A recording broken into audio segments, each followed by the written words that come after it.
ल good afternoon everybody है।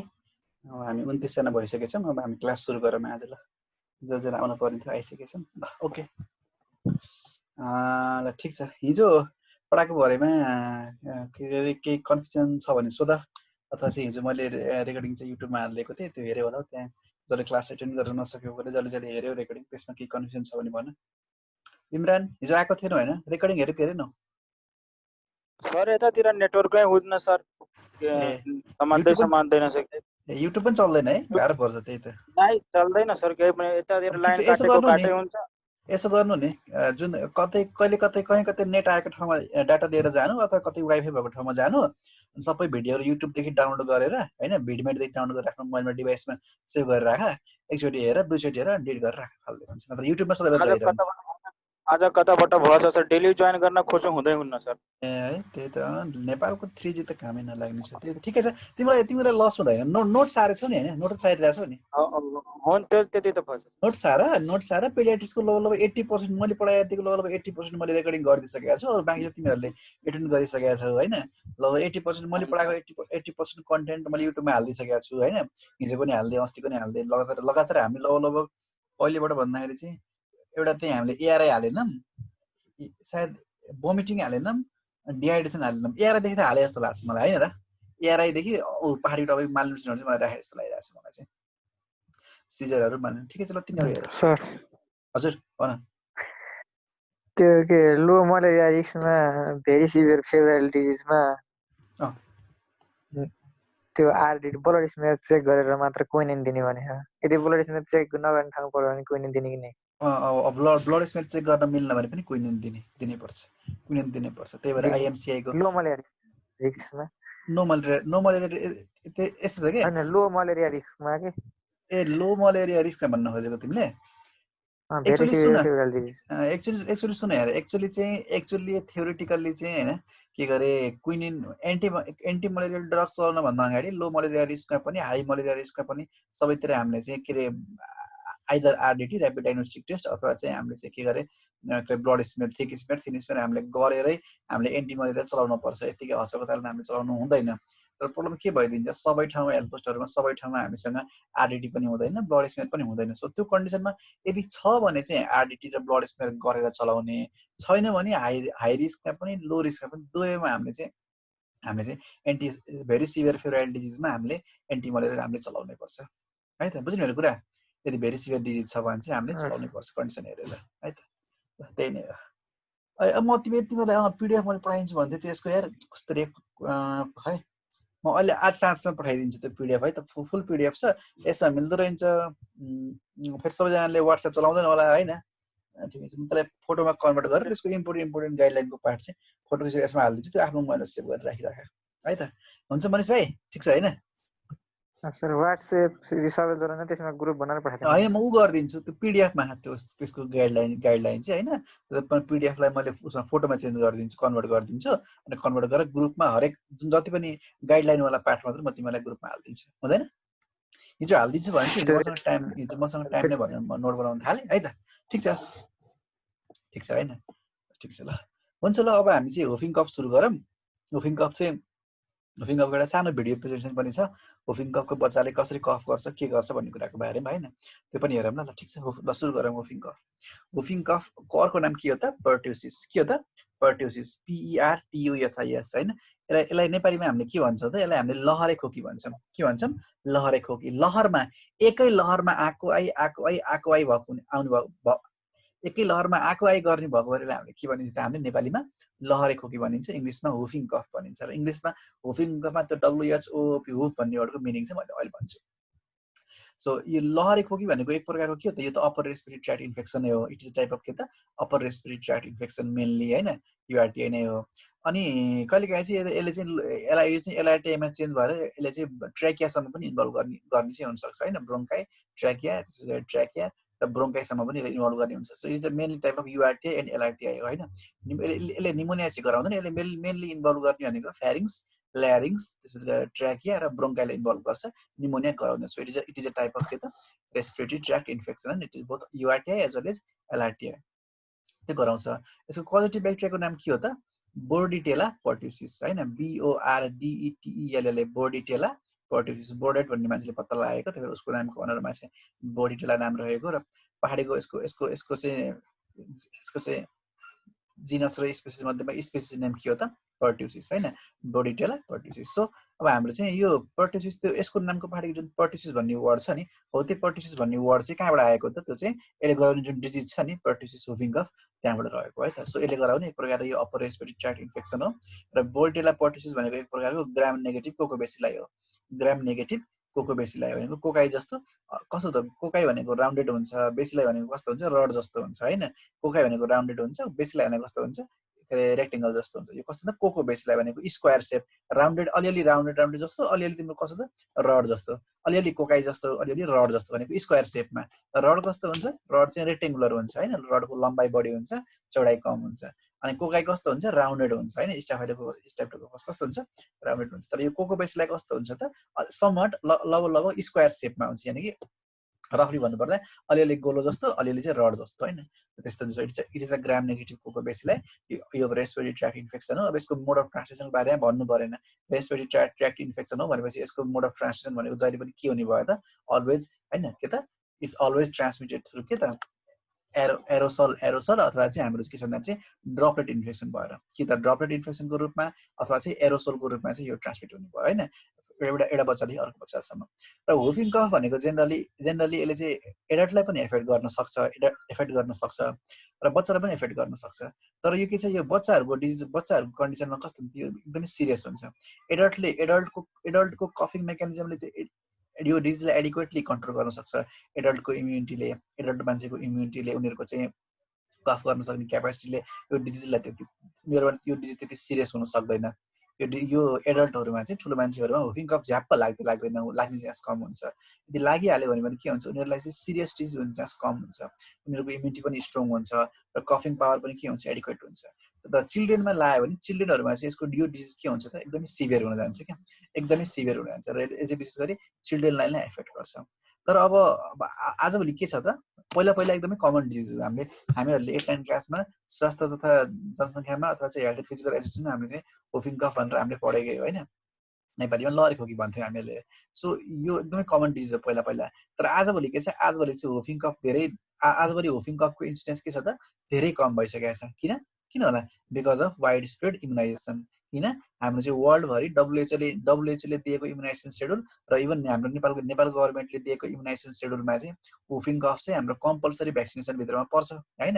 हामीले जुन पेन्टाभ्यारेन्ट लगाउँछौँ, पेन्टाभ्यारेन्ट भ्याक्सिन हैन, डिपिटी, हेप बी र एचआइभी हैन, हेमोफिलस इन्फ्लुएन्जा बी। सो त्यो डिपिटी मध्येमा, डिपिटीको फुल फर्म के हो त? Diphtheria, pertussis, tetanus. यसले चाहिँ त्यो डिपिटीमा चाहिँ एउटा डिपिटी भ्याक्सिनले 3टा कुरा कभर गर्दो रहेछ। के डिप्थेरिया भनेको डिप्थेरियाको बेगोतिर हैन, पर्ट्युसिस भनेको हुफिङ कफ, टिटानस भनेको टिटानस भइहाल्यो। सो 3टा डिजिजलाई कभर गर्छ। सो हामीले चाहिँ हामीले जुन डिपिटी भ्याक्सिन लगाउँछौँ त्यो भ्याक्सिनमा पर्ट्युसिस भ्याक्सिन हुन्छ। त्यो पर्ट्युसिस भ्याक्सिनले गर्दा पहिला भ्याक्सिनेसन कम हुने भएको भएर एकदमै बढी कमनली देखिन्थ्यो हाम्रो चाहिँ हुफिङ कफ। तर आजभोलि के चाहिँ एकदमै नगर्ने भएको छ। तिमीले लौ देख्दैनौ, देख्यो भने पनि कसलाई देखिन्छ त? त्यो बच्चालाई मात्र देखिन्छ जसले के हुन्छ त? भ्याक्सिनेसन गरेको हुँदैन। किनभने 3टा कन्टिन्युअस भ्याक्सिनेसन गर्दाखेरि 3 डोज लगाइन्छ नि त हामीले। डिपिटी, हेप बी र हेमोफिलस इन्फ्लुएन्जा बी त हामीले 3 डोज लगाइन्छ नि त, 6 विक, पछि भन्छु 6 विकमा, 10 विकमा र 14 विकमा। सो यो 3टा हामीले 3 डोज लगाउने भएको भएर 3 डोजले फुल इम्युनिटी प्रोभाइड गर्छ। त्यस कारणले गर्दा भ्याक्सिनेसन गरेको बच्चामा यो हुँदैन कुनै पनि हालतमा, भए पनि एकदमै रेयर चान्स हुन्छ। तर यो यदि भयो भने चाहिँ बढी कोमा देखिन्छ त? अनभ्याक्सिनेटेड चिल्ड्रेनमा बढी देखिन्छ। सो आजभोलि त्यही भएर हामीले नेपाल इन्डियामा हुफिङ कफ देख्दैनौँ। किन? हाम्रो इम्युनाइजेसन सेड्युलमा कम्पलसरी रूपमा चाहिँ हाम्रो चाहिँ डिपिटीमा पर्ट्युसिसको भ्याक्सिन, हुफिङ कफको भ्याक्सिन पनि इन्क्लुड भएको छ। त्यही भएर हामीले देख्दैनौँ हैन। र यदि देखियो भने पनि चिल्ड्रेनमा बढी देखिन्छ र चिल्ड्रेनहरूमा डिजिज के हुन्छ त? एकदमै सिरियस हुन्छ। यो भयो। अब यसको मोड अफ ट्रान्समिसन भनिदिइसकेको छु हैन, त्यो भइहाल्यो। यसले के गर्छ त? यो के हो त? यो ब्याक्टेरिया चाहिँ अप्पर रेस्पिरेटरी ट्र्याक्ट इन्फेक्सन गराउने, यसरी अप्पर रेस्पिरेटरी ट्र्याक्ट र लोवर रेस्पिरेटरी ट्र्याक्टलाई इन्फेक्सन गर्न सक्ने क्यापेसिटी भएको ब्याक्टेरिया हो हैन। सो यसले चाहिँ के गर्ने भयो त? यसले सबभन्दा इम्पोर्टेन्ट मेकानिजम भनेको यो ब्याक्टेरिया जब हामीले इनहेल गर्छौँ, इनहेल गरिसकेपछि हाम्रो ल्यारिङ्स, ट्र्याकिया र ब्रोङ्काइको जुन म्युकोसा हुन्छ त्यो म्युकोसामा गएर बस्छ, त्यहाँ गएर मल्टिप्लाई हुन्छ र मल्टिप्लाई भएर टक्सिन टक्सिन यसले के बनाउँछ त टक्सिन बनाउँछ क्या, एउटा टक्सिन बनाउँछ। त्यो टक्सिनलाई के भन्छ ट्र्याकियल साइटोटक्सिन भन्छ। तिमीहरू नाम मात्र सुन्नु लेख्नु पर्दैन। यसले एक प्रकारको टक्सिन बनाउँछ। टक्सिनको नाम के हो त ट्र्याकियल साइटोटक्सिन हो। त्यो ट्र्याकियल साइटोटक्सिनले के गर्छ भन्दाखेरि चाहिँ त्यो टक्सिनले चाहिँ जुन हाम्रो रेस्पिरेटरी ट्र्याक्टको जुन हाम्रो म्युकोसामा जुन एपिथेलियल सेल्सहरू हुन्छ नि, थाहा छ नि त हाम्रो रेस्पिरेटरी ट्र्याक्टको एपिथेलियल म्युकोसामा के हुन्छ त कलुमनार एपिथेलियल सेलले बनाएको हुन्छ हैन, सिलिएटेड कलुमनार एपिथेलियम सेलले बनाएको हुन्छ हाम्रो रेस्पिरेटरी ट्र्याक्टको म्युकोसा हैन। हो त्यो यो ट्र्याकियल साइटोटक्सिनले चाहिँ के गर्छ त ट्र्याकिया ब्रोङ्काई र ल्यारिङ्सको जुन यो चाहिँ हाम्रो चाहिँ एपिथेलियल सेलहरू हुन्छ कलुमनार एपिथेलियल सेल, त्यो सेललाई नै किल गरिदिन्छ, सेललाई मारिदिन्छ, त्यो सेलहरू डेड हुन्छ। अब त्यो डेड भएपछि के हुन्छ म्युकोसामा के भइदिन्छ, म्युकोसामा इन्फ्लामेसन हुन थाल्छ, म्युकोसामा इन्जुरी हुन्छ, म्युकोसामा इन्फ्लामेसन हुन्छ, त्यहाँ गएर चाहिँ हाम्रो बोडीबाट रिलिज भएको डिफ्रेन्ट एक्जुडेन्टहरू फ्लुइड जम्मा हुन्छ, व्हाइट ब्लड सेलहरू गएर जम्मा हुन्छ, त्यहाँ मरेको डेड मरिसकेको सेलहरूको मास क्रिएट हुन्छ र त्यसले एउटा एक्जुडेट बनाइदिन्छ। त्यसले गर्दा के हुने भयो तिम्रो चाहिँ एयरवे के हुन्छ न्यारोइङ हुन्छ। भिडियोमा देखाउँछु एयरवे के हुन्छ न्यारोइङ हुन्छ, त्यहाँ सेक्रेसन गरेर जम्मा हुन्छ। हो त्यो जम्मा भएको सेक्रेसनलाई निकाल्दाखेरि के हुन्छ तिम्रो चाहिँ कफिङ आउँछ र त्यो सेक्रेसनहरू यति धेरै जम्मा हुन्छ कि त्यसले चाहिँ एयरवेलाई पार्सियली अक्लुजन गर्छ, पार्सियली चाहिँ क्लोज गरिदिने काम गर्छ। हो त्यो सेक्रेसनलाई निकाल्नको लागि कफ, यो डिजिजमा कफ आउन थाल्छ। कफ मेन भनेको कफ हो, फिभरहरू अरू सँगसँगै चाहिँ कफ आउन थाल्छ र त्यो कफ यस्तो सिरियस हुन्छ, यति सिभियर हुन्छ कि तिम्रो चाहिँ त्यो एकचोटि सुरु भइसकेपछि लाखौँलाई हुन्छ, एकदम लामो समयसम्म 30 सेकेन्ड 1 मिनट 2 मिनटसम्म मान्छे नरोकिकन सास फेरिरहन्छ क्या, नरोकिकन सास फेरिरहन्छ। त्यही भएर यसलाई चाहिँ लहरे खोकी भन्यो। लहरे भन्ने वर्डमा लहर भने के हो त, लहर भनेको एउटै लाइनमा कुनै पनि ब्रेक नभइकन कुनै पनि ब्रेक कुनै पनि ग्याप नभइकन कन्टिन्युअसली आउने चिज भने के हो त हुफ के अरे के हो त लहर हो नि त हैन। कन्टिन्युअसली कफ आएको आइ गर्छ। जेनरली कति 15 सेकेन्ड 30 सेकेन्ड 45 सेकेन्ड 40 सेकेन्ड 50 सेकेन्डसम्म कफ आएको आइ गर्छ कन्टिन्युअसली। त्यो बिचमा त्यो त्यस्तो कफ आयो भने त्यो बच्चालाई चाहिँ त्यो कफिङ आएको बेलामा त्यो बिचमा बच्चालाई सास फेर्न पनि गाह्रो हुन्छ। यति कन्टिन्युअसली कफिङ आउँछ कि बच्चाले बिचमा सास पनि फेर्न सक्दैन क्या। तर ख्याल गर्नु नि कहिले सिभियर कफ आयो भने खोकै गर्दा बिचमा सास पनि लिन मान्छेले फुर्सद पाउँदैन नि त, त्यस्तै हुन्छ। यसमा ओरिजिन हुने कफको कारण के रहेछ त, त्यसले त्यहाँ ल्यारिङ्स ट्र्याकिया र ब्रोङ्काइमा जुन चाहिँ इन्फेक्सनले गर्दा जुन त्यहाँ जम्मा भएको हुन्छ, त्यहाँ सेक्रेसनहरू डेड एन्ड डिकेङ नेक्रोटिक सेलहरू सेक्रेसनहरू एक्जुडेटहरू, त्यसले के गराउँछ एउटा चाहिँ एकदम बाक्लो गाढा एउटा मास गराउँछ, जेल्ली जस्तो मास गराउँछ। हो त्यसलाई निकाल्नको लागि हाम्रो बोडीले कफिङको मेकानिजम इनिसिएट गर्छ र त्यो यस्तो कडा हुन्छ कि त्यो हाम्रो बोडीले एकदम यस्तो कडा हुन्छ, यस्तो टाँसेर बसेको हुन्छ, यस्तो लेदो हुन्छ। खास गरी तिमीहरूलाई भिस्कोसिटी भनेको त बुझ्छौ नि तिमीहरूले, पातलो र बाक्लो कुरा जस्तो। पातलो कुरा के हुन्छ खोकेर इजिली निक्लिन सजिलो हुन्छ, तर बाक्लो कुरा के हुन्छ खोकेर निकाल्न गाह्रो पर्छ। त्यही कुरा हो। हामीले यदि हाम्रो स्पुटम पातलो छ भने हामीलाई खोकेर निकाल्न एकदमै सजिलो हुन्छ। तर स्पुटम एकदमै कटकटेर बसेको छ, एकदमै बाक्लो छ, लेदो छ, सेमी सोलिड पनि छैन, सोलिड जस्तो छ भने हामीलाई खोकेर निकाल्न गाह्रो पर्छ। किन कुनै पनि चिज मुभ गर्नको लागि लिक्विड चिज मुभ गर्न सजिलो हुन्छ, सोलिड चाहिँ मुभ गर्न के हुन्छ गाह्रो हुन्छ। हो यही प्रिन्सिपललाई युज गरेर हामीले चाहिँ कफ सिरप बनाएको हो नि त। हामीले जुन कफ सिरप खान्छौँ, कफ सिरपमा के हुन्छ एक्सपेक्टोरेन्ट हुन्छ हैन। के हो त एक्सपेक्टोरेन्ट भनेको चाहिँ हाम्रो यहाँ भित्र जम्मा भएको स्पुटमलाई चाहिँ हैन लिक्विफाई गरेर सफ्टेनिङ गरिदिएर नरम गरिदिएपछि हामीलाई खोकेर बाहिर निकाल्न इजी हुने भयो नि त। हो त्यस्तो ड्रगलाई हामीले के भन्छौँ त एक्सपेक्टोरेन्ट भन्छौँ। त्यो ड्रग हैन, त्यो ड्रग जसले चाहिँ हाम्रो चाहिँ स्पुटमलाई त के गरिदिन्छ त लिक्विफाई गरिदिन्छ, पगालिदिन्छ र त्यसलाई चाहिँ कस्तो गरिदिन्छ नरम लिक्विडी गरिदिन्छ। लिक्विड गरेपछि हामीलाई त्यसलाई चाहिँ कफिङ गरेर निकाल्न सजिलो होस् भन्ने त्यो चिजले हामीले के भन्छौँ त त्यसलाई हामीले चाहिँ एक्सपेक्टोरेन्ट भन्छौँ। इक्जाम्पल के हो त, इक्जाम्पल गुआइफेनेसिन हैन, तिमीले पढ्यो होला गुआइफेनेसिन हैन, त्यसपछि गएर चाहिँ त्यसपछि गएर ब्रोमेक्जिन हैन, एनएसिटाइलसिस्टिन हैन, यिनीहरू भनेको के हो त एक्सपेक्टोरेन्टको इक्जाम्पल हो। सो यिनीहरूले काम गर्ने यसरी हो। अब हाम्रो के छ यो के अरे हुफिङ कफमा त्यो कडा हुन्छ त निकाल्न सक्दैन, त्यो निकाल्न नसकेको भएर हाम्रो बोडीको कफिङ भनेको के हो त, वाट इज कफिङ? कफिङ is a reflex mechanism to eliminate the secretion present in our के त रेस्पिरेटरी ट्र्याक्ट। रेस्पिरेटरी ट्र्याक्टमा भएको सेक्रेसनहरू, त्यहाँ भएको म्युकसहरू, त्यहाँ भएको स्पुटमहरूलाई निकाल्ने मेकानिजम भनेको के हो त हाम्रो चाहिँ कफिङ हो। जसरी हाम्रो चाहिँ यदि हामीलाई ग्यास्ट्रोइन्टेराइटिस भयो भने चाहिँ त्यो चिजलाई बाहिर निकाल्नको लागि हामीले भोमिटिङ गर्छौँ, त्यसै गरी चाहिँ त्यहाँभित्र केही कुरा जम्यो भने त्यसलाई निकाल्ने मेकानिजम भनेको के हो त कफ हो। सो यसमा चाहिँ यसको सबभन्दा इम्पोर्टेन्ट चिज भनेको कफ नै हो।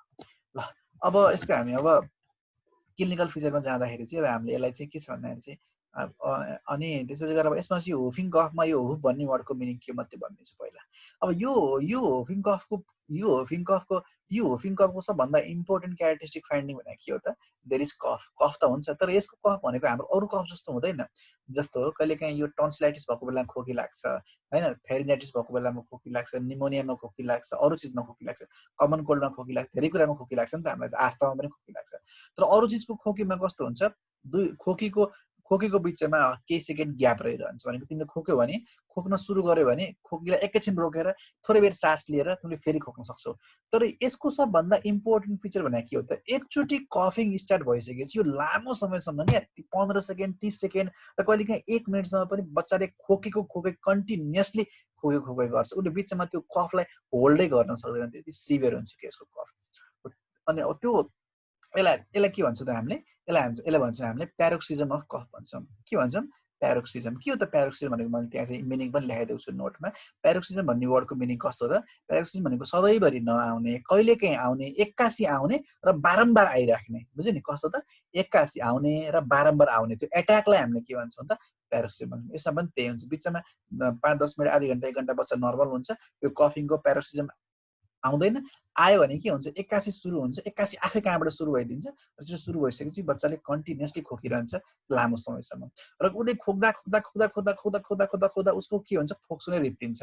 थाहा छ नि, कफिङ गर्दा हामीले कुन मेकानिजमलाई युज गर्छौँ? हामीले एक्सपिरेसनको मेकानिजमलाई युज गर्छौँ। पहिला सुरु डिप इन्सपिरेसन गर्छौँ होइन, पहिला गरेर सास तान्छौँ होइन, थाहा छ नि सब मेकानिजम। पहिला गरेर सास तान्छौँ अनि खोक्न थाल्छौँ हामीले। सो अब हामीले जेनरली एकचोटि खोक्छौँ, दुईचोटि खोक्छौँ, 5 चोटिसम्म अख गरेर खोक्छौँ, बन्द गर्छौँ।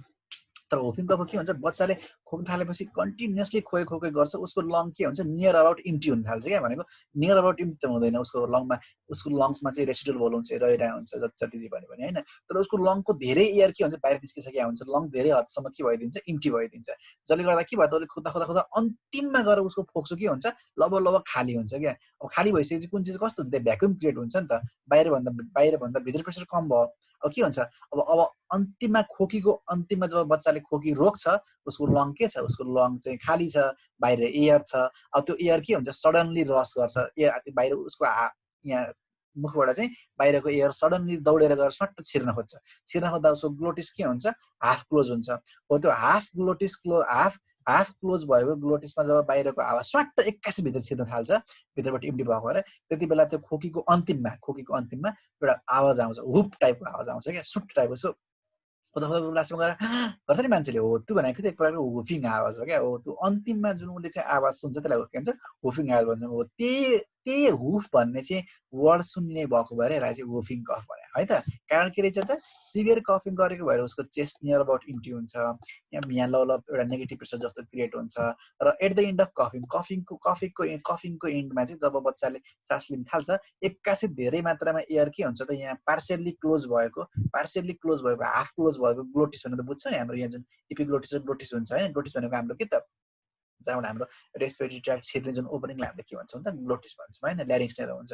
सो त्यो ग्लोटिसदेखि हावा छिर्दाखेरि चाहिँ एक्कासी धेरै हावा चाहिँ स्वाट्ट छिर्न खोज्दाखेरि चाहिँ के भएको त, तिम्रो चाहिँ आवाज आएको हुफिङ कफ होइन। जस्तो फर इक्जाम्पल सानो पालदेखि धेरै हावा छिर्यो भने धेरै फट्टा आवाज आउँछ नि। जस्तो इक्जाम्पल प्रेसर कुकर होइन, इक्जाम्पल प्रेसर कुकरमा सिटी किन आउँछ त, त्यहाँ प्रेसर बिल्डअप भएको हुन्छ, प्रेसर कुकरको सिटीको मुख सानो हुन्छ, अनि त्यो सानो ठाउँदेखि धेरै हावा एकदम फास्ट गयो भने के हुन्छ, आवाज आउँछ सुस्स, त्यसमा सुस्स आवाज आउँछ। यसमा के हुन्छ त, हुफिङ टाइपको आवाज आउँछ होइन। It is due to sudden inward movement of the gush of air होइन, विच इज पासिङ थ्रु के त, हाफ क्लोज ग्लोटिस, त्यसले नै एउटा हुफ भन्ने आवाज निकाल्छ।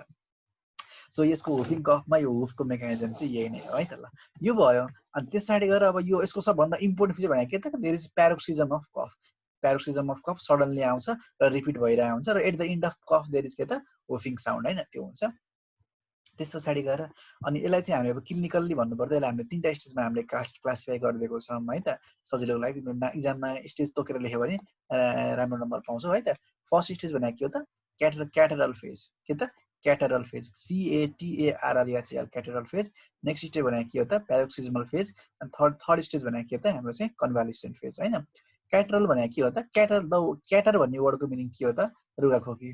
क्याटरल भनेको के हो त, क्याटरल भन्नु त्यसपछि गएर कोराइजा भन्नु, त्यसपछि गएर फ्लू भन्नु, इन्फ्लुएन्जा भन्नु, कमन कोल्ड भन्नु, सबैको मिनिङ एउटै हो हैन। क्याटरल फेजमा के हुन्छ त हाम्रो यो आँखाको र हाम्रो नोजको इन्फ्लामेसनले गर्दाखेरि नाकबाट पनि पानी आउँछ, आँखाबाट पनि के हुन्छ पानी आउँछ। सो यो सेक्रेसन हुने एक यस्तो प्रकारको रुवाखोकी जस्तो डिजिजलाई हामीले के भन्छौँ त क्याटरल फेज भन्छौँ हैन। के हुँदो रहेछ नाकबाट पनि पानी आउँछ, सिगानहरू निकसहरू आउँछ र आँखाबाट पनि के आउँछ पानी आउँछ। सो यस्तो इन्फ्लामेसन हुने डिजिजलाई हामीले यसलाई के भन्छौँ त क्याटरल फेज भन्छौँ। सो क्याटरल फेजमा के हुँदो रहेछ त त्यो बच्चालाई चाहिँ कोराइजा हुँदो रहेछ। कोराइजा भनेको चाहिँ कस्तो त तिम्रो चाहिँ कमन कोल्ड जस्तो सिम्टम आउँदो रहेछ, जस्तो नाक बन्द हुने होइन, नाजल अब्स्ट्रक्सन, नाकबाट पानी आउने, नाजल डिस्चार्ज होइन। त्यसपछि गएर चाहिँ कफिङ हुन्छ, उसलाई हल्का माइल्ड खोकी लाग्छ, टाउको दुख्ने, आँखाबाट पानी आउने, हेडेक हुने, माइल्जिया आउने, फ्लू लाइक सिम्टम देखिन्छ क्याटरल फेजमा फर्स्ट स्टेपमा। अब नेक्स्ट स्टेपमा के हुन्छ, अब के हुन्छ त अब प्यारोक्सिजमल फेज आयो। अब प्यारोक्सिजमल फेजमा के हुन्छ जुन अघि मैले क्लासिकली भने नि जे हुन्छ भनेर अब त्यो स्टेज आउँछ। उसलाई चाहिँ त्यो बच्चालाई चाहिँ प्यारोक्सिजम अफ कफ आउँछ क्या। एक्कासी कफिङ सुरु हुन्छ र कफिङ सुरु भएपछि ऊ चाहिँ खोकै गर्न थाल्छ र at the end of the cough के हुन्छ त बच्चालाई चाहिँ के हुन्छ त हुफ भन्ने हुफ टाइपको एउटा आवाज आउँछ लास्टमा इन्डमा होइन, लङ चाहिँ कम्प्लिटली इम्टी भएको भएर त्यो हुन्छ। र यसमा भोमिटिङ यस्तो सिभियर हुन्छ कि भोमिटिङ गर्दा गर्दा भोमिटिङको गर्दा अरू कम्प्लेक्सन पनि देखा पर्न थाल्छ। भोमिटिङ गर्दाखेरि त हाम्रो बडीको प्रेसर बढ्छ नि त होइन, त्यसले गर्दा यसको के हुन्छ त तिम्रो चाहिँ भोमिटिङ गरिरहँदाखेरि बच्चाको के हुन्छ त at the end of the vomiting बच्चाले कहिलेकाहीँ vomiting at the end of कफिङ बच्चाले के गरिदिन्छ त भोमिटिङ गरिदिन्छ होइन। त्यसलाई हामीले के भन्छौँ त पोस्ट टुसिभ भोमिटिङ, पिओएसटी पोस्ट TUSSIV टुसिभ भनेको के त कफ अनि भोमिटिङ भने भोमिटिङ। कफको इन्डमा यदि सिभियर कफिङ भयो भने कहिलेकाहीँ चाहिँ भोमिटिङ पनि हुनसक्छ उफिङ कफमा, त्यो भयो। अनि त्यसपछि गएर चाहिँ त्यो हुन्छ कफिङ गर्दाखेरि अनि एकदमै बडी भोमिटिङ कफिङ गर्दाखेरि बच्चालाई भोमिटिङको सँगसँगै चाहिँ कहिलेकाहीँ चाहिँ आँखाबाट पनि के हुन्छ ब्लड आउँछ, सबकन्जन्टाइभल हेमरेज हुनसक्छ होइन, इन्ट्राक्रेनियल हेमरेज हुनसक्छ होइन, धेरै कुराहरू। अनि बच्चालाई पछि गएर हर्निया पनि हुनसक्छ। सो यसो धेरै कम्प्लिकेसन देखा पर्न थाल्छ है त, इन्ट्राक्रेनियल हेमरेज, सबकन्जन्टाइभल हेमरेज होइन, हर्निया, यिनीहरू हुनसक्छ बच्चालाई चाहिँ सिभियर कफिङले गर्दाखेरि होइन। त्यो भयो। अनि बारम्बार खोकिरहँदाखेरि बच्चा हजुर त्यो प्रेसरले गर्दा अलिक सबकन्जन्टाइभल हेमरेजहरू के छ नि हुने। ए सबकन्जन्टाइभल हेमरेज किन हुन्छ भनेको तिमीले? हजुर ए यस्तो प्रेसरले गर्दा सर। प्रेसरले गर्दा हामीले खोक्दाखेरि के छ, हामीले खोक्दाखेरि हाम्रो होल बडीको प्रेसर बढ्छ नि त। किन खोक्दाखेरि तिम्रो एब्डोमेनको मसल कन्ट्र्याक्ट हुन्छ, तिम्रो डायफ्राम कन्ट्र्याक्ट हुन्छ, एब्डोमेनको मसल कन्ट्र्याक्ट हुन्छ। तिम्रो त्यो एब्डोमेनको मसल र डायफ्राम कन्ट्र्याक्ट भएर के हुन्छ तिम्रो लङ्सको हावा तिमीले बाहिर फाल्न खोज्यो नि त। त्यो लङ्सको हावा बाहिर फाल्दाखेरि त्यहाँ हाम्रो ट्र्याकियामा ल्यारिक्समा जमेर बसेको सेक्रेसनलाई बाहिर निकाल्न सजिलो होस् भनेर तिमीले कसेर एकदम फोर्स लगाएर कनेर तिमीले भित्रबाट हावा बाहिर फाल्छौ। त्यो बाहिर फाल्दा के हुन्छ तिम्रो बोडीभरि सबैतिर प्रेसर बढ्छ। तिम्रो प्रेसर बढेपछि के हुन्छ ब्लड भेसलको नि आर्टरी भेन क्यापिलरी पनि प्रेसर बढ्छ। त्यो प्रेसर बढ्दाखेरि के हुन्छ त कहिलेकाहीँ चाहिँ क्यापिलर यहाँ हाम्रो कन्जङ्टाइभाको तलतिरको क्यापिलरहरू नरम हुन्छ, त्यो क्यापिलर के हुन्छ रप्चर भइदिन्छ प्रेसर बढेको भएर फुटेर होइन, यहाँको फुट्छ। कहिलेकाहीँ त्यही कफिङको चक्करमा कहिलेकाहीँ इन्ट्राक्रेनियल हेमरेज पनि हुनसक्छ। किन हाम्रो त्यही प्रेसर बढेको भएर त्यो बच्चाको चाहिँ ब्रेनभित्रको प्रेसर पनि फुट्न सक्छ क्या। इन्ट्राक्रेनियल हेमरेज, सबक्रेस हेमरेज त्यही हो। मेकानिजम चाहिँ के त हाम्रो बडीको चाहिँ प्रेसर बढेको भएर। बुझ्यो प्रशान्त? त्यही भएर यो सिरियस डिजिज हो क्या। कफ भयो नि कफ त सिरियस होइन, तर कफ नभए पनि त्यो कफले अरू कम्प्लिकेसन गराउने भएको भएर यो सिरियस डिजिज हो क्या। त्यो भयो होइन, बच्चालाई सास फेर्न पनि गाह्रो हुन्छ। त्यो भयो। अब यो अलिकति लामै रहिरहन्छ। त्यसपछि अब नेक्स्ट स्टेपमा के हुन्छ अब रिकभर हुन थाल्छ। अब त्यो रिकभर हुने फेजलाई हामीले के भन्छौँ त कन्भालेसेन्ट फेज भन्छौँ। के भन्छौँ त कन्भालेसेन्स भनेको चाहिँ तिम्रो चाहिँ डिजिजको चाहिँ रिकभरी हुने बेलाको फेजलाई हामीले के भन्छौँ त कन्भालेसेन्स भन्छौँ। सो कन्भालेसेन्ट फेजमा के हुन्छ बिस्तारै कफिङ इम्प्रुभ हुँदै जान्छ, त्यो फिभर कम हुन्छ, बच्चाको चाहिँ जेनरल हेल्थ पनि इम्प्रुभ हुन्छ र उसको चाहिँ ग्रेजुअली के हुन्छ रिकभर हुन्छ। यसमा चाहिँ घोफिङ कफमा ज्यान गयो भने कहिलेकाहीँ चाहिँ सर्टनेस अफ ब्रेथ भएर पनि ज्यान जान सक्छ, अथवा चाहिँ इन्ट्राक्रेनियल हेमरेज भएर पनि जान सक्छ। त्यही भएर चाहिँ यो सिरियस कन्डिसन हो। आजभोलि त हराइसक्यो। त्यो भयो। यसरी हामीले 3 फेजमा डिभाइड गर्दो रहेछौँ। के त क्याटरल फेज, प्यारोक्सिजमल फेज र कन्भालेसेन्ट फेज। त्यो भयो।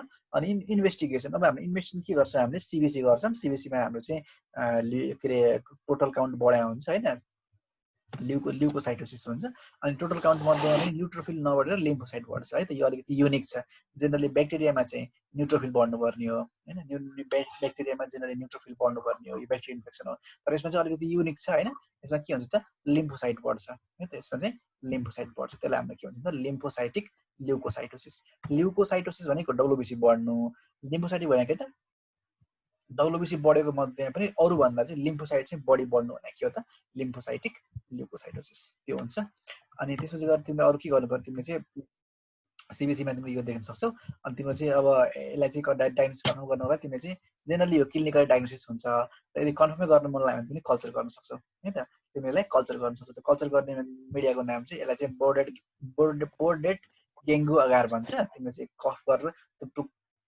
अगारको प्लेटमा तिमीले कफ गर्छौ त्यहाँबाट ब्याक्टेरिया जान्छ तिमीले चाहिँ कल्चर गरेर त्यसलाई चाहिँ ग्रो गराउन सक्छौ है त सो तिमीले कल्चर र आइसोलेसन पनि गर्न सक्छौ र अर्को भने तिमीले सीबीसी गर्न सक्छौ यो बाहेक चाहिँ जेनरली हामीले चाहिँ क्लिनिकली थाहा हुन्छ है त कोभिड कफको बारेमा त्यो भयो अनि अब डायग्नोसिस भनेको क्लिनिकल भयो अब ट्रिटमेन्ट पार्टमा यसको भनेको एन्टिबायोटिक हो हैन एन्टिबायोटिकमा यसको विरुद्धमा एउटै एन्टिबायोटिक राम्रोसँग काम गर्छ त्यो एन्टिबायोटिक के हो त म्याक्रोलिड ग्रुपको के हो त एरिथ्रोमाइसिन है त एरिथ्रोमाइसिन तिमीले दिँदा हुन्छ erythromycin is the drug of choice यसले एकदमै राम्रो काम गर्छ erythromycin is the best drug हैन it is the best antibiotic and it is the drug of choice for हैन होभिङ कफ एरिथ्रोमाइसिन है त एरिथ्रोमाइसिन कुन ग्रुपमा पर्छ त म्याक्रोलिडमा हैन एजिथ्रोमाइसिन भन्दा एक स्टेप पुरानो एन्टिबायोटिक हो हैन azithromycin it works very good हैन त्यो गर्ने अनि त्यसको अलावा चाहिँ तिमीले चाहिँ बच्चाको चाहिँ न्युट्रिसनलाई पनि ध्यान दिनु पर्यो फ्लुइड इन्टेकलाई ध्यान दिनु पर्यो हैन फ्लुइड इन्टेक न्युट्रिसनलाई पनि तिमीले केयर गर्नु पर्यो त्यसपछि गएर यदि उसलाई सास फेर्न गाह्रो भइरहेछ तिमीले चाहिँ नेबुलाइजेसन पनि गरिदिन सक्छौ नेबुलाइजेसन गरेपछि के हुन्छ ब्रोन्काइट डाइलेट हुन्छ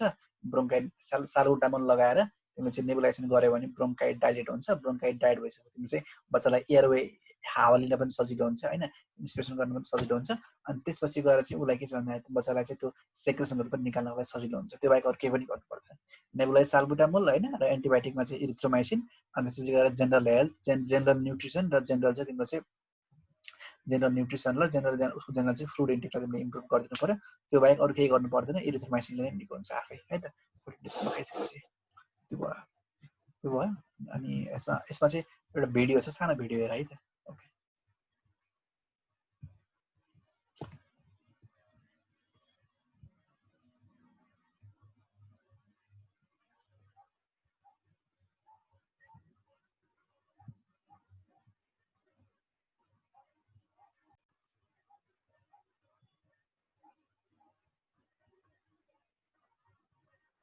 रुफिङ कफ भएको बच्चा कस्तो हुन्छ हेर है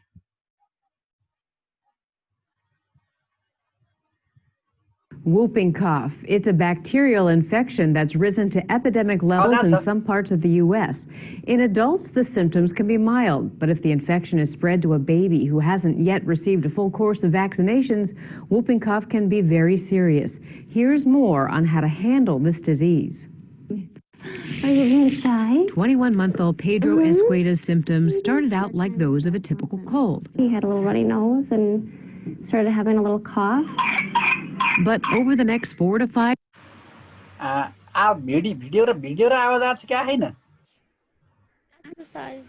आछ हैन ल यो बच्चाले कफिङ गरेको स्टाइल हेर है कसरी कफिङ गर्छ उसको कन्टिन्युअस कफ हुन्छ र अन्त्यमा चाहिँ स्वाट्ट उले अर्को एउटा आवाज निकाल्छ त्यही हो फिङ कफ ल हेर But over the next 4 to 5 days, Pedro's started having a little cough.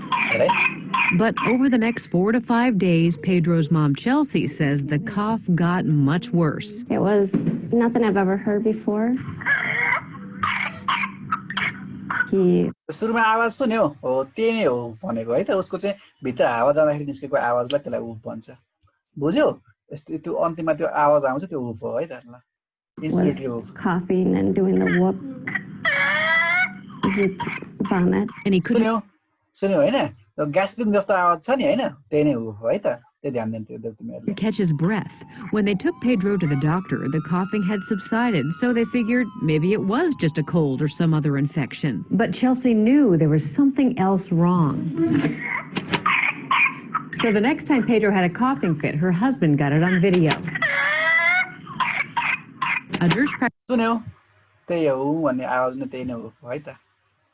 saw it and diagnosed it right away. And she saw it, she goes, that's pertussis. Whooping cough is also known as pertussis, It's caused by a bacterial infection that is spread from one person with whooping cough to another person. What is he doing? Dr. Thomas Boyce says whooping cough is particularly tough on kids younger than Pedro, who haven't had the full course of vaccinations given at 2, 4, and 6 months. They're particularly रहेछ यसलाई चाहिँ यो बच्चालाई चाहिँ vaccination गराएको रहेन रहेछ मदरले त्यही भएर उसलाई चाहिँ यस्तो भएको susceptible to getting infection, and because of their small airway, they're particularly susceptible to having very severe disease. You see, the infection happens in the airway or trachea. र के हुन्छ उसको यो ट्र्याकिया हैन यो ट्र्याकियामा के हुन्छ यो म्युकोसा भित्रपट्टिको म्युकोसामा ब्याक्टेरियाले गरेर के गरिदिन्छ इन्फ्लामेसन गराइदिन्छ त्यहाँ सेक्रेसन नर्जममा हुन्छ त्यसले गर्दा यो पार्शियली क्लोज हुन्छ र भित्र हावा छिर्न पनि गाह्रो हुन्छ र यसलाई निकाल्नको लागि बच्चाले चाहिँ के गर्छ त कफिङको मेकानिजम सुरु गर्छ The pertussis bacteria produce toxins that हेर यो टक्सिनहरुले गर्दाखेरि इन्फ्लेमेसन भएर यसको चाहिँ ओपनिङ यसको चाहिँ डायमिटर न्यारो भएको छैन डायमिटर न्यारो भएको छ यो यसको के ट्र्याकिया के भएको छ त ट्र्याकिया चाहिँ के छ त तिम्रो चाहिँ न्यारो भइरहेछ यो सेक्रेसनहरुले गर्दाखेरि irritate and inflame the airway. This causes the severe repeated cough that lasts for months.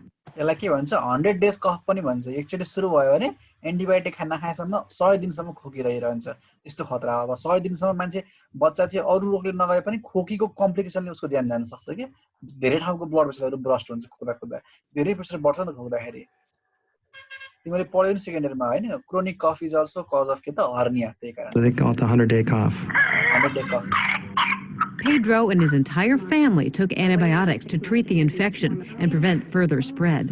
Now he's back to health after months of illness. back to health भयो बल्ल Dr. Boyce says babies usually get whooping cough from adults who have a mild infection. He says that's why it's एडल्टबाट लिन्छ कि बच्चाहरुले हैन कि हामीलाई disease हुन्छ हामीहरुमा mild condition हुन्छ हामीले पचाउन सक्छौं हाम्रो इम्युनिटी हाम्रो कफिङ मेकानिजम एकदम पावरफुल हुन्छ हैन तर बच्चाहरुको त्यति पावरफुल हुँदैन त्यही भएर हामीलाई माइल्ड डिजिज भए पनि हामीले यदि चाइल्डलाई सार्दियो भने चाहिँ चाइल्डलाई चाहिँ सिभियर डिजिज हुन सक्छ है त त्यो भयो यो भयो अनि टाइम कति रहेछ यो सेसन इन्ड भएछ तुरुन्त जोइन भइहाल है हुन्छ ठीक छ सेम लिंकमा है सबैजना हुन्छ ल तुरुन्त लिंक जोइन भएर रिजोइन गर त ओके